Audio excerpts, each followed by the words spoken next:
artiste. Please put your hands together for YouTube and his dancer, Sheridan. Yes! How are you doing? Great! It is such an honour and a privilege to be standing here in front of you all today. Thanks very much for watching the videos.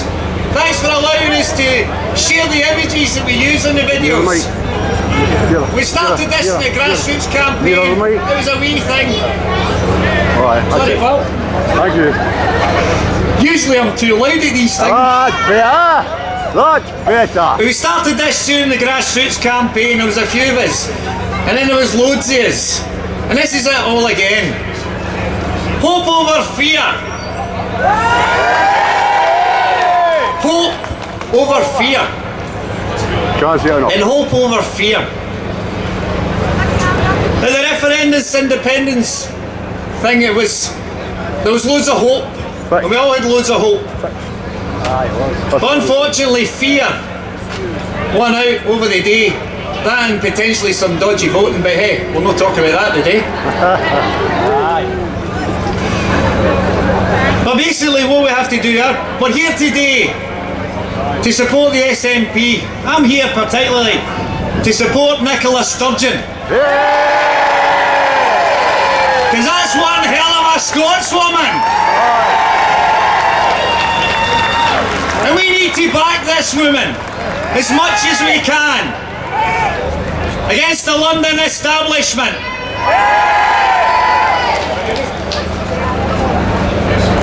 So basically what I'd like to do today, I'd like to do a tune that we done last year. We've changed a couple of the words. And let's not forget, we've got lots of hope, we've got lots of this, but Project Fear has started again. And one thing actually I will say before we start, while we were doing these videos, I've looked at loads and loads of images. And there was one image that really struck there for me. And it was an image that was taken from here, looking out at a crowd of like you guys. You might have been there at the time. And underneath it, it said, Nelson Mandela 1, Margaret Thatcher 0. This is London calling.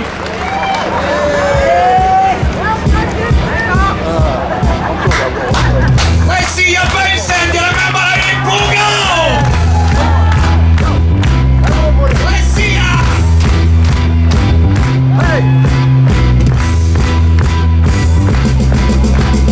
London calling. Half out of these Scots for spending your money while your country looks. London calling. And up peanuts will crush the Scottish proletariat. London calling. And going to us, the welfare state has been in dust. London calling. To the poor and the sick, like down in the gutter, we'll give you a kick. The unionist parties are wired to the moon, and the election is coming up soon.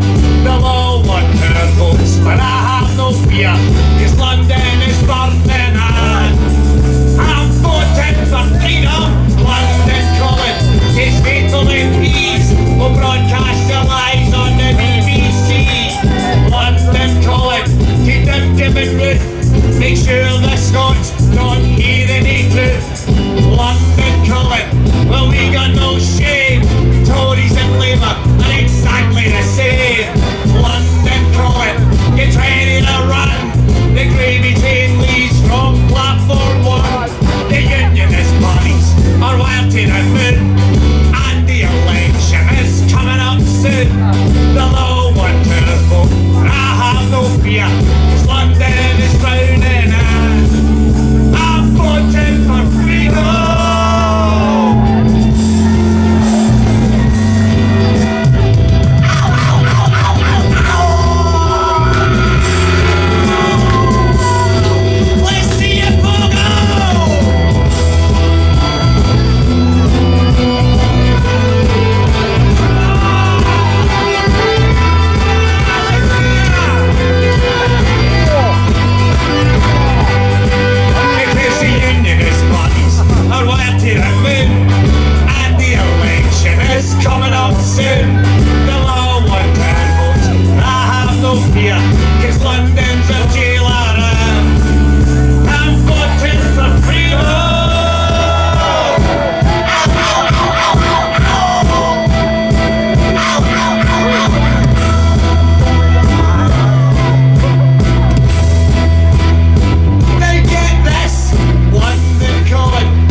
Aye. Brothers and sisters, our next speaker represents that part of the campaign which declares loud and proud that Scotland is a country of peace. We do not want immoral, illegal weapons of mass destruction on our shores.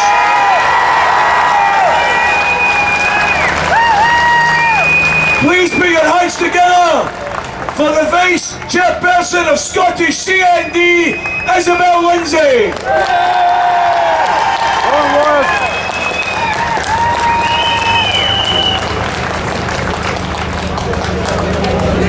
Thanks.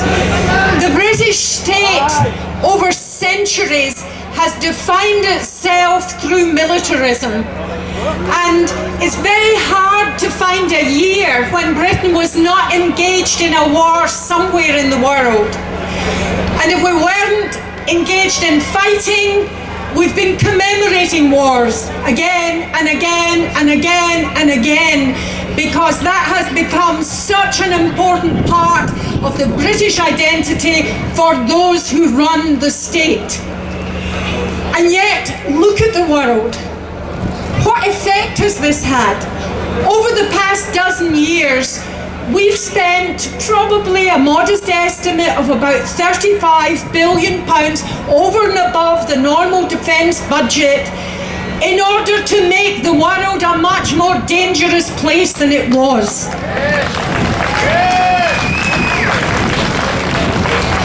We've only just stopped paying for the First World War, and all those resources have been used not to make the world better, not to help the poor, but to result in more and more breakdown and more deaths and suffering. And this really is also what Trident is all about.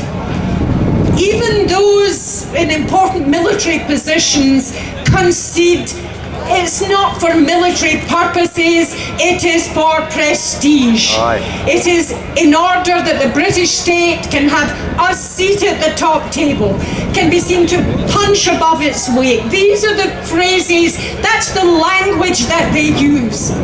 In other words, we're pouring those resources in to give a small number of people the illusion of power, generally the delusion of power. Now, we in Scotland want something different. This is our hope over the fear that so much militarism tries to stir up. But do let us remember the meaning of Trident, the meaning of those 200 nuclear bombs that are based down the Clyde. It's very easy for the slogans to trip off our tongues. I mean, all of us find this, let's stop spending 100 billion over the next 2-3 decades on Trident. Let's get rid of Trident.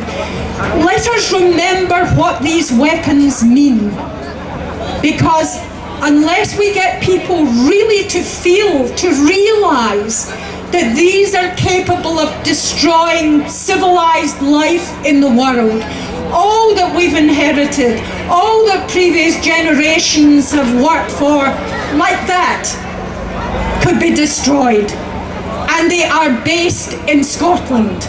And we have the power, if we make the choice, to get rid of them.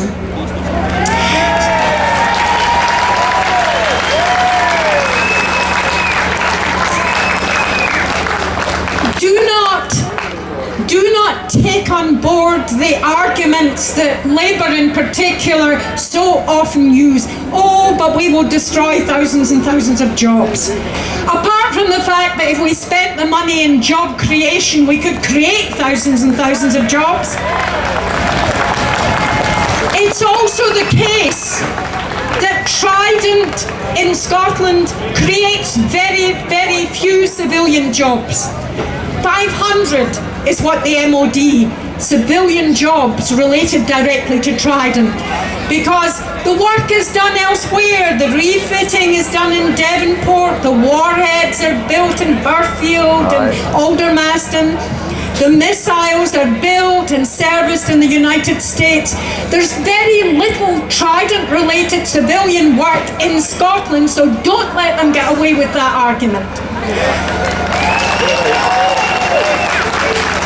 And a new generation of submarines will be built at Barrow. They certainly won't be built on the Clyde. Now, this doesn't mean to say that we shouldn't be concerned about job losses wherever they are.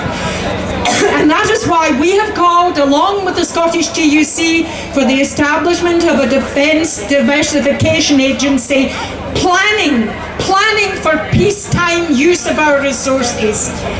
And this is the future that we can create for ourselves if we have the confidence to do it. So, no Trident, no more militarism, a peaceful Scotland setting an example to the world.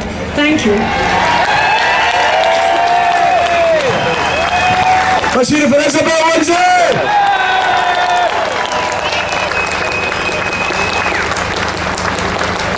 Bombs, not bombs! Bombs, not bombs! Bombs, not bombs! Brothers and sisters, I'm going to invite our next speaker onto the platform. I want you to put your hands together for someone who's dedicated a lot of his life to trying to care for the homeless and the hungry. Put your hands together for Dennis Curran, please.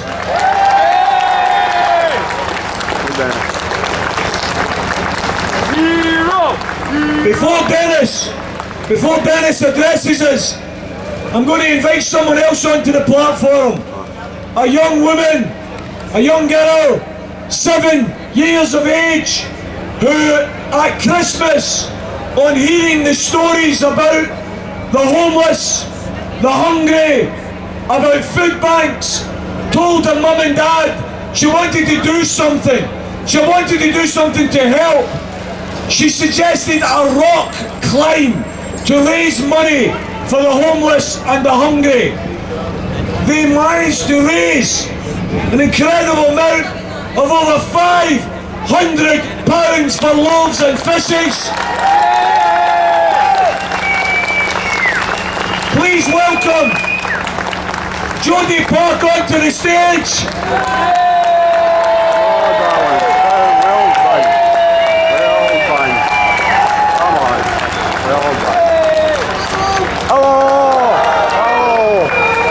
Jodie has in her hand a cheque for £500 for loaves and fishes raised by young Jodie to give to Dennis today.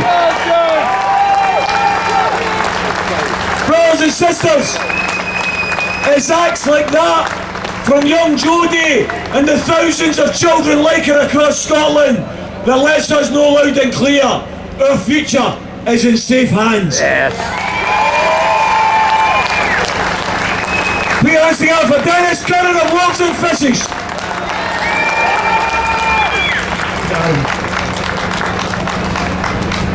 I got up this morning, I was in two minds whether to come or not. My wife is very ill, and she says to me, "You're not going to get ready?" I said, "I don't know where to leave you, no hen." She says, "Listen, there's people wanting to know about these people that we help to feed, so you better go and tell them." So I'm here to tell you that £500 for a wee girl, eh? That shows you what children know that we don't know.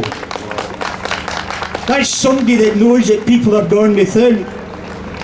And why are they going without? Sanctions, poverty, mental health, all types of things, eh? I'm going to tell you 3 quick stories, right? Over the past 4 weeks, a man comes to us, sanctioned, 3 children, 4, 2 and 1. And he gets sanctioned because the day to sign on, his wife took a miscarriage. And he's in the house with the children. And that was deemed not a suitable reason for not coming to sign on. The next guy comes in and he gets sanctioned because he was in the hospital. A letter from the doctor, a letter from the hospital stating the day in question he was in. Oh, you maybe get it back. But while he's waiting to get this money back that he's entitled to, he's going to come to a food bank. 2015. The next guy comes in, and a young man about 35, I'd say, and he's crying. He says, I've been up all night worried about coming here. He says, and I got this morning, the thing that put the nail in the coffin for me was my two sons fighting over a tin of hot dogs.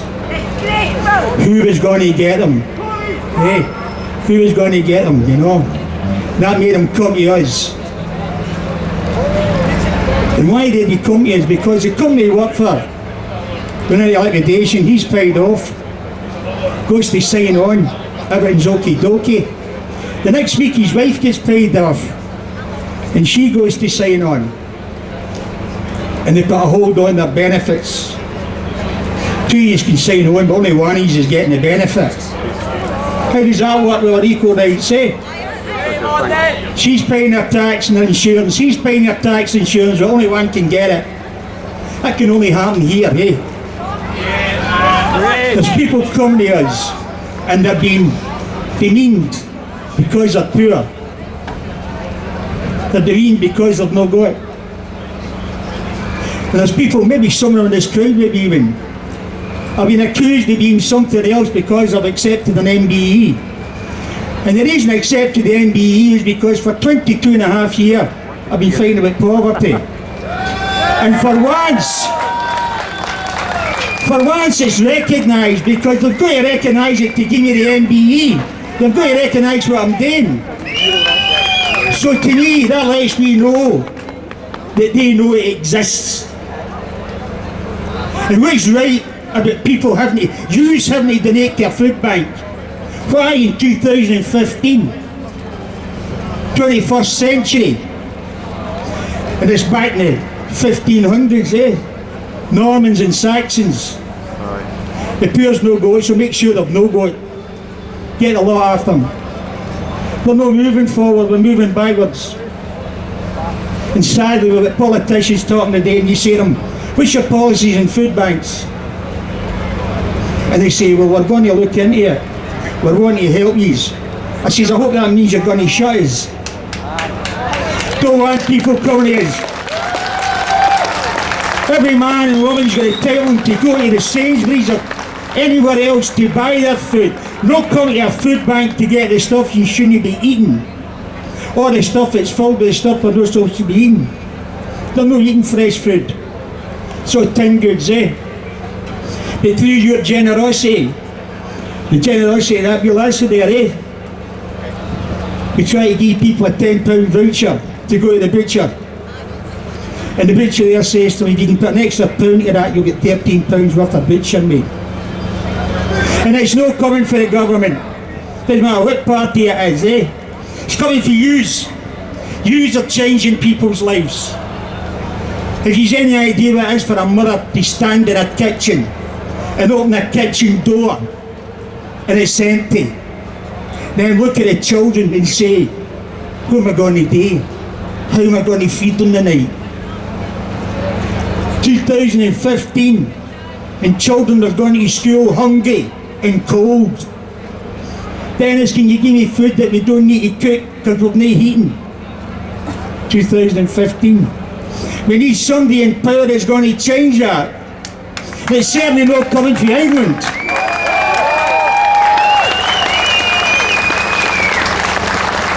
We're going to make sure that whoever we're going to ask to stand up for us is going to stand up for the weak.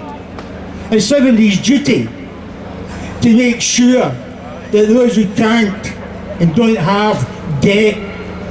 That's your duty. Make sure you get the sound.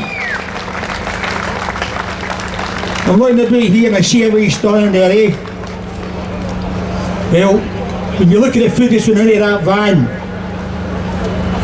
a a lot of people that's coming to us full of fear.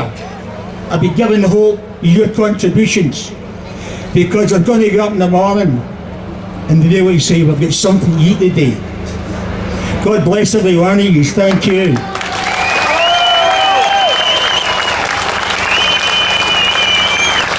Let's hear it for Dennis Cannon!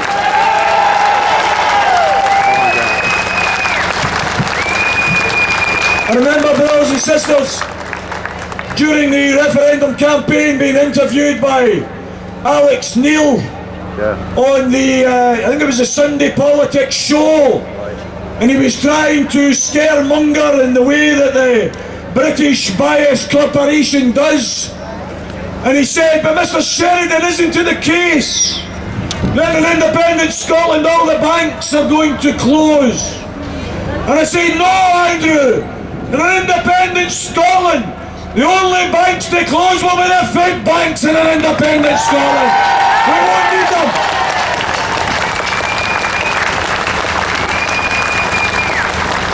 Please put your hands together for our next live act. One more band from Dundee.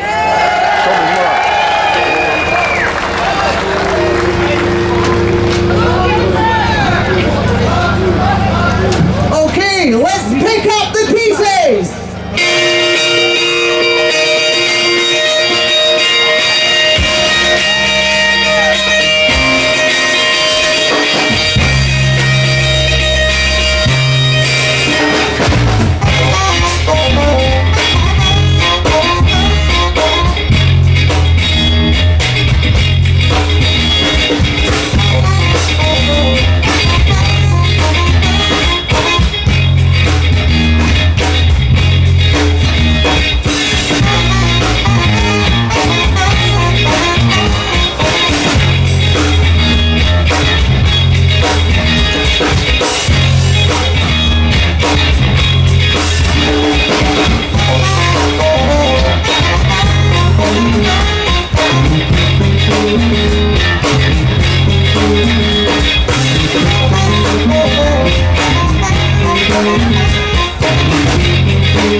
in Scotland and hopefully independence. Okay, here we go. This is a song called Long Train Running, and it's been a long time coming!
Brothers and sisters, let's hear it for one more band!